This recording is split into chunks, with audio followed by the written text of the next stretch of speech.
So here we are in our little summer house, stroke bunkhouse, whatever it is.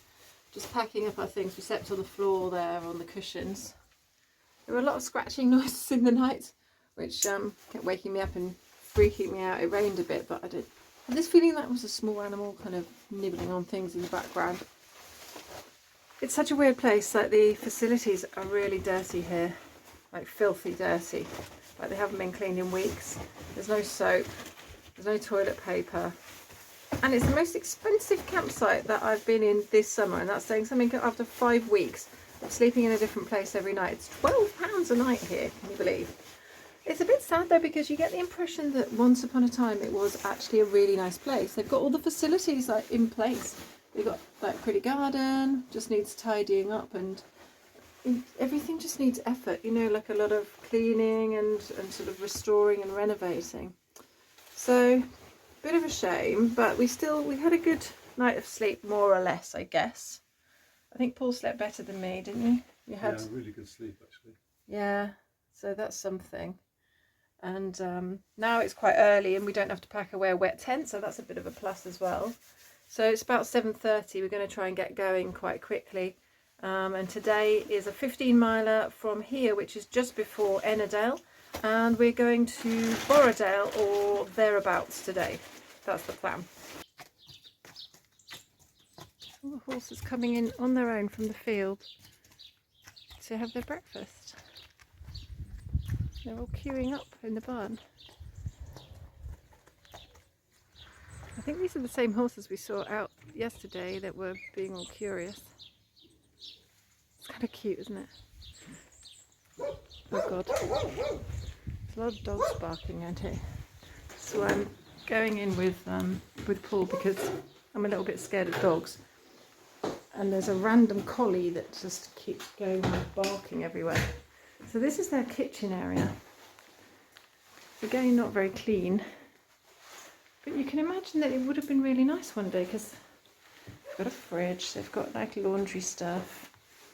But every single bottle of like detergent or anything that you can see is completely empty.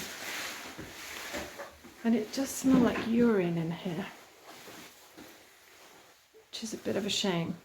Right, we're going to do our washing up, throw the rubbish, get some water, and then I'm going to be off. So we've just walked out of the gate of the campsite, and look what we've just come across. How many horses are there? 1, 2, 3, 4, 5, 6, 7, 8, 9, 10. There's like 11 horses, all just walking in off the field, presumably to come and have their breakfast in the barn.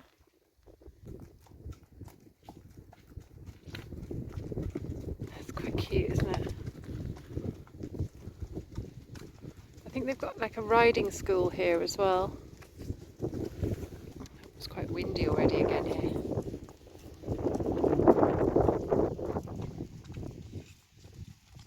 Oh, he's just driven them in off the field, look. There he is with his little buggy, the farmer.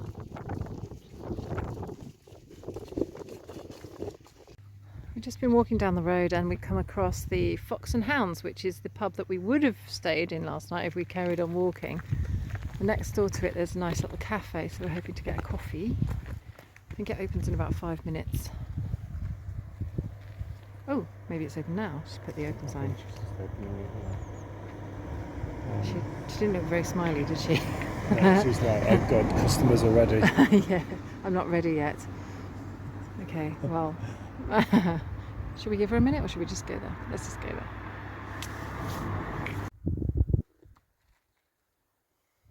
Not sure what that mountain's called actually. Does it say on the map? Definitely.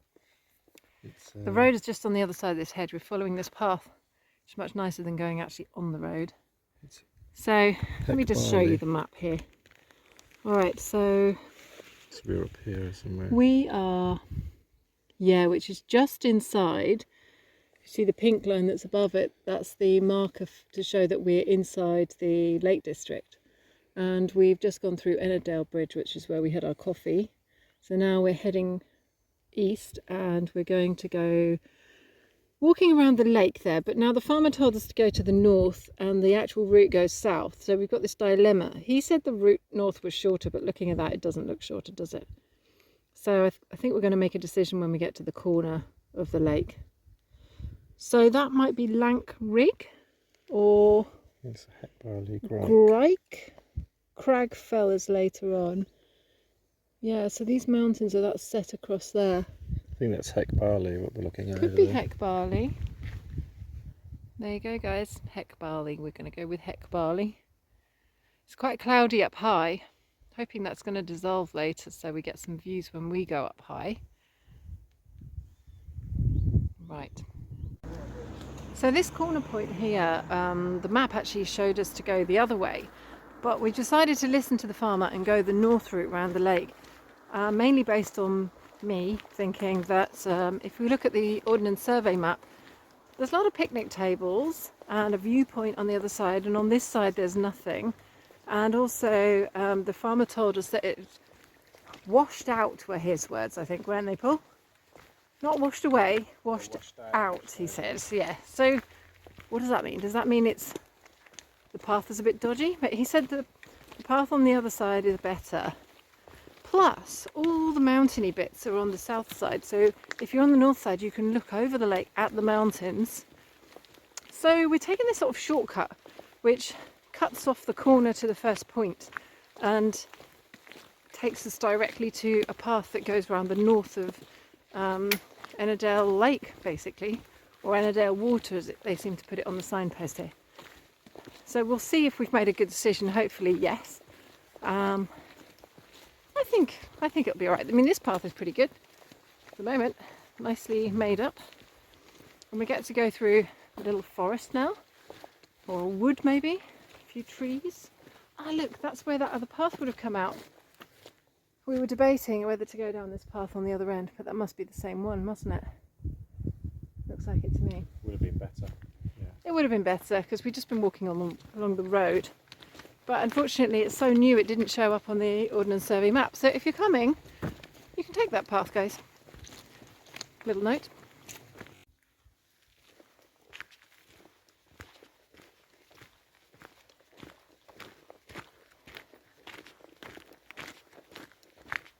Wow. So that's to the right hand side is the south side, which we were going to be walking along the bottom of the mountain there, and we are going to go left instead and walk at a lower level over the other side, which looks like slightly further, but not too much in it. And it looks like from here at least the path would be better. It's very still and lovely this morning.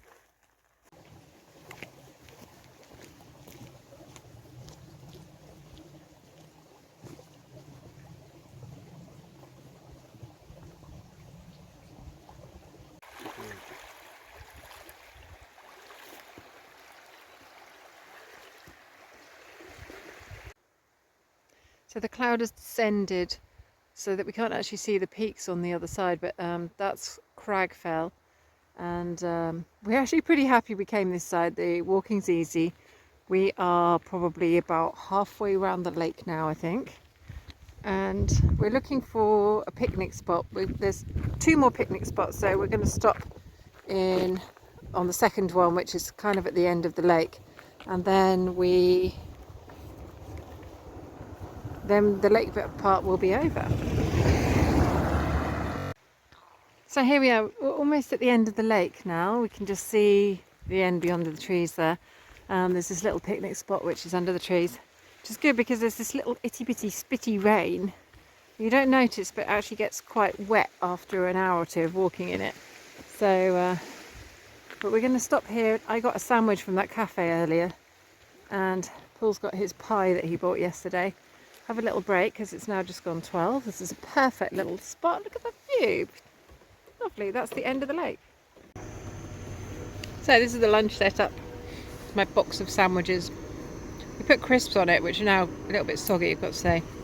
Probably not such a good idea. So for those of you who are watching my videos in the Pennine Way, you might remember that I was talking about getting a new stove, something a bit more efficient. So what actually happened, I did order a stove a bit like a Jetboil. It's like a Jetboil copycat, but it arrived, and unfortunately it doesn't work with the Coleman gas bottles. So I tried these bottles on it, and it wouldn't connect. It was like the pin was too short to go in it.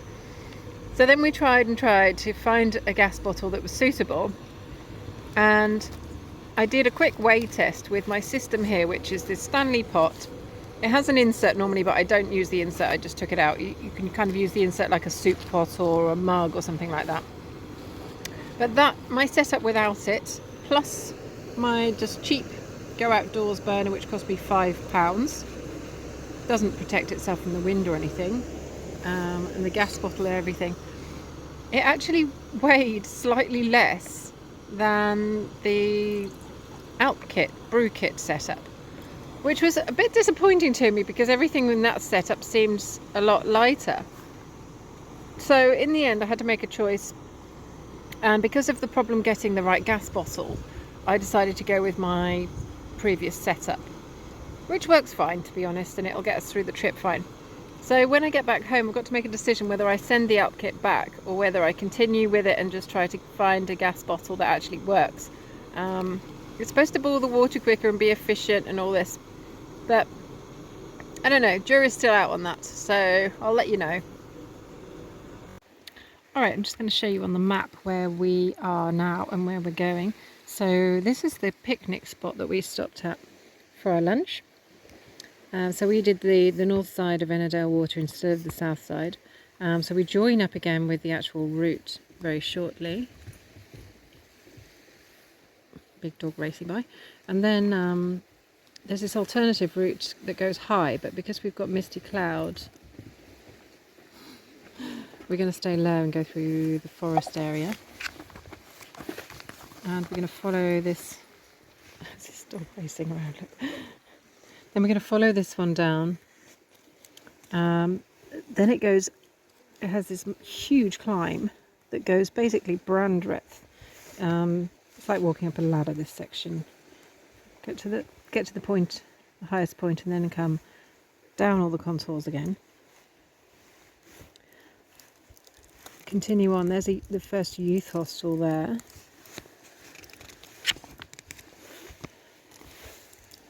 Then on the last page, so we're still up fairly high on this section, I think.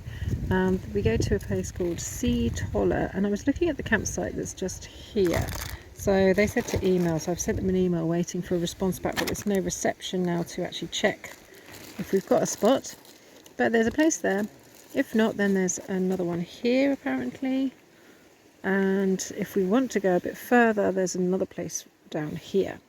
So we've got a choice of a few different ones. And the town is Rossthwaite. We're having problems getting cash at the moment because everywhere wants cash and not card, which is a bit bizarre with the pandemic, but hopefully that won't be a problem because we don't have enough cash to pay for a campsite tonight. So I'm hoping we can either find somewhere to get cash or we can do some kind of transfer to pay for our accommodation.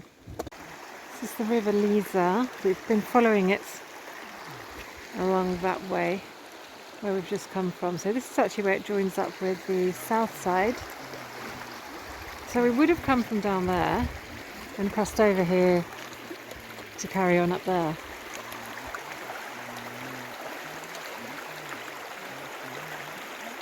We just spotted this really big pine. I don't know whether you can see on the video, it doesn't really look as big as what it seems in real life, but there's this massive tall pine tree going up the back there. We've just been admiring the trees that, quite a lot of them, they're all covered in moss. There's moss everywhere. On this side it's like a fairy tale kind of moss land. We both had to put our layers on after lunch because we started getting really cold. I guess it might be 10 degrees maybe now, something like that. But after eating, we get really cold. So I had to put my jumper on, my jacket, my waterproof. I've got my waterproof trousers on. Normally within 5 minutes of having all that on, I'd be absolutely roasting. But I've still got really cold hands and don't feel very warm. So hopefully we've got a little bit of a sort of upward slope here because walking uphill just heats me up straight away. So hopefully that's going to bring back some feeling in my fingers. This is Ennerdale Youth Hostel. It's got a stunning backdrop with all the pine trees behind it. Looks like we're getting higher and higher up into the cloud. I thought it was going to lift at some point, but it seems not. Now I've got to decide which of these roads we've got to go up. Have a look at the OS map, I think.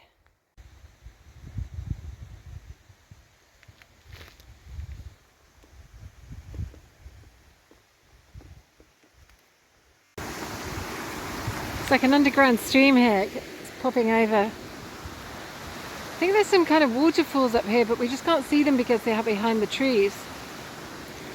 We've got to follow this forest path for quite a way. And when we get to the end, then we have this really, really steep climb to go up. It's actually not too bad, this path. It's easy walking and talking and passing the time. I'm testing Paul on his numbers in Spanish. We've done up to 50 now. We've done up to 50. So he's going to be almost fluent in Spanish by the time we get to the end of this forest path. This is the River Lisa that we're still following on and off. It's very pretty, it's a very fast flowing river. Still following this forest path for the last hour or so.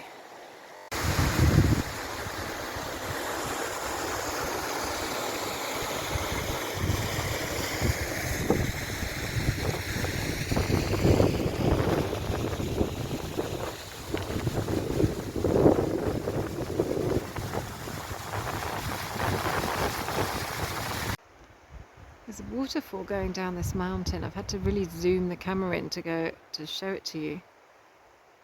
It's quite beautiful. We've just stopped to rest our legs for a minute.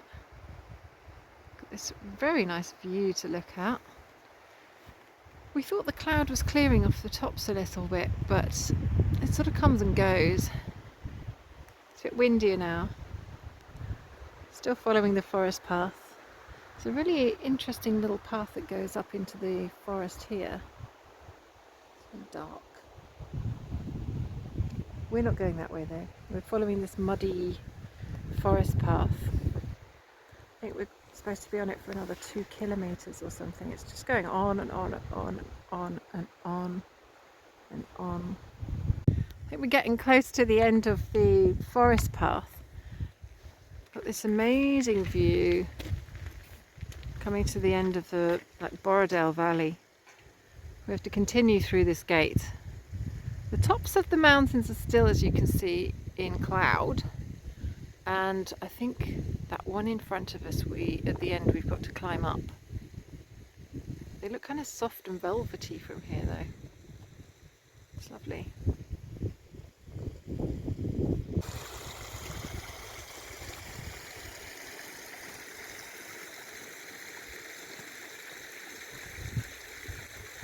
The clouds are descending a bit more. This looks like it might be Blacksails Youth Hostel. There's a little hut there. We seem to be in like the sheltered place in between all of these mountains. Like we're in this kind of little valley in the middle. There's the lake. You can't see it from here, but it's down the far end of that valley.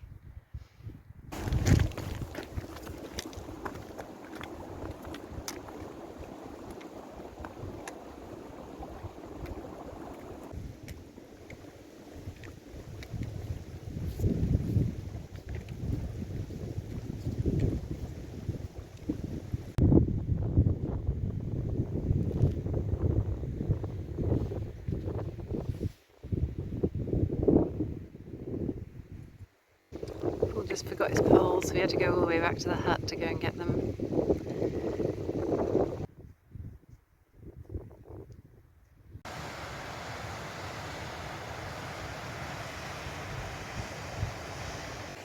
So we're just before the steep left turn, which goes really far up.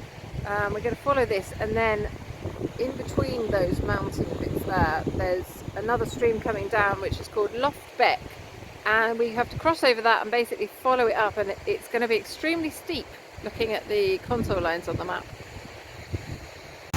So this is Loft Beck that goes up there. We have to climb over the other side of this. shouldn't be too difficult. It looks like there's plenty of rocks sticking out.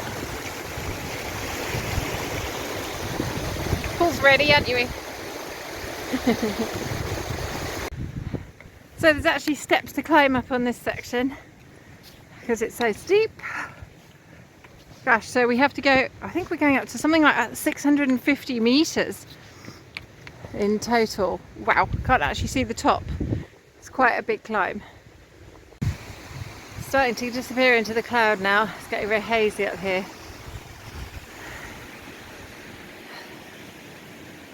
I really feel like wild camping tonight actually. It's such a beautiful spot.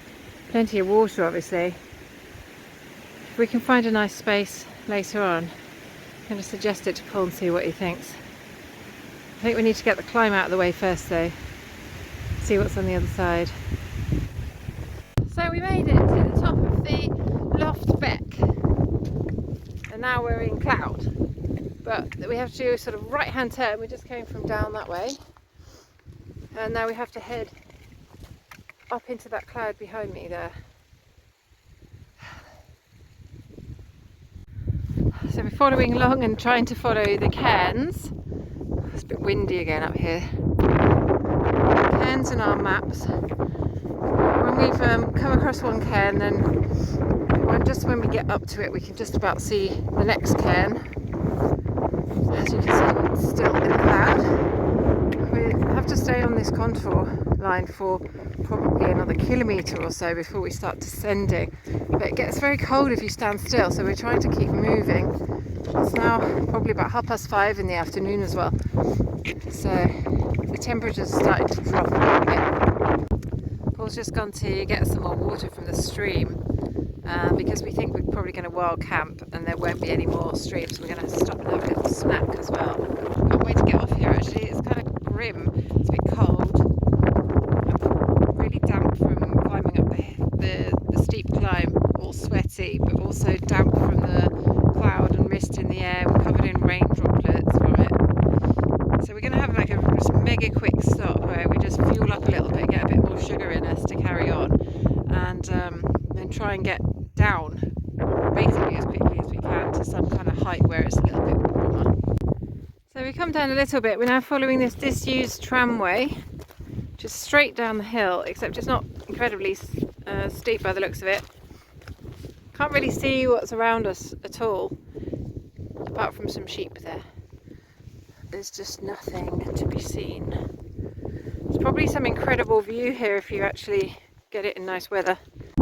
So we're finally coming out of the cloud. We can see there's a village, which is Honister, down the bottom. We're still following this dismantled tram line, which is something to do with the slate mining industry. There's a kind of mine adventure, something or other down the bottom here. And a guy just coming up for an evening stroll in this, believe it or not, is he just told us there's 3 places that we can camp down here. I don't know whether we're still keen on wild camping. It doesn't look any better at this level, does it really? Apparently we're coming out of the clouds, so maybe it does further down, but I have to see it to believe it. So this is Honister, which is just the colour of slate. Look, there's slate everywhere. There's slate on the path, there's slate on the mountain, there's slate on the road. The buildings are made of slate. Hopefully the food isn't made of slate if we can find somewhere. We're both starving hungry. So we just walked up in Honister and found this cafe, which unfortunately closed at 6 o'clock and it's now 7:15. But they've kindly let us sit on one of their benches outside so that we can cook some dinner. So we're just preparing a little here. Tonight's menu is, yes, almond jalfrezi, there we go. That's what we're going to eat.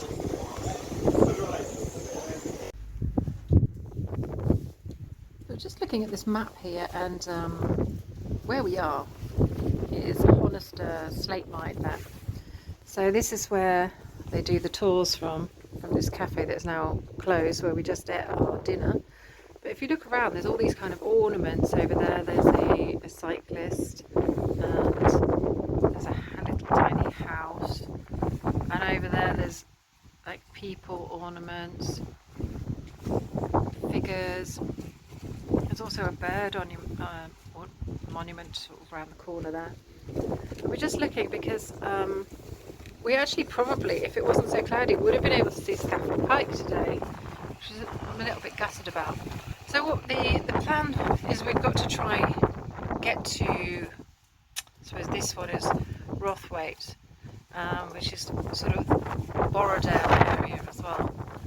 So we're going to do a bit more walking now that we've got a bit more energy, and see if we can find somewhere to camp. I think we're going to still try for wildlife tonight if we can find a good place. So finally we get a view. The cloud just lifted. There's the back of the slate mine there, the working slate mine. I think it's the only one in England. England, yeah.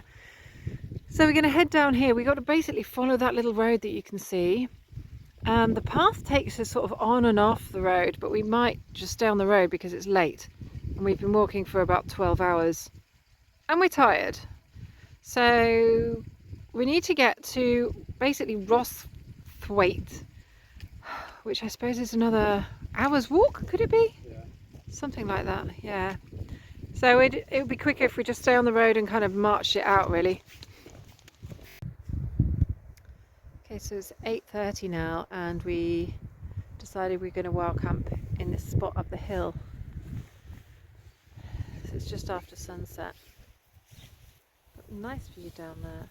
I basically came to the end. I could feel myself starting to get really impatient and grumpy and tired and not wanting to move anymore, so we really needed to stop. I mean, we've been walking for 12 hours, more than 12 hours today. Obviously on and off with a few breaks, but it's been a long day. I don't know why. It seems to have taken us a really long time on this stage. I think we just, we were enjoying ourselves, you know, just chilled out, hiking away. So there's a lot of ferns. We were looking at this hill from over that way, which is where we came from, and it looked really attractive, but when we got here it's full of ferns, so I was a bit worried that we weren't going to find somewhere. Look, it's all taking shape. Then we found this little section of grass just separating the zones off, and it seems to work. I think it'll be okay. So we're literally just above Seatoller. Seatoller? What's that place called? Seatoller, yeah. Yeah, Seatoller. You can tell I'm tired because my brain's not working anymore. We had dinner in the last place, but I feel like I haven't eaten enough today. I just feel kind of dizzy and weird. So I need to drink some water, perhaps have a hot chocolate or something, and just lay down, I think. So that's the end of the second day. See you tomorrow.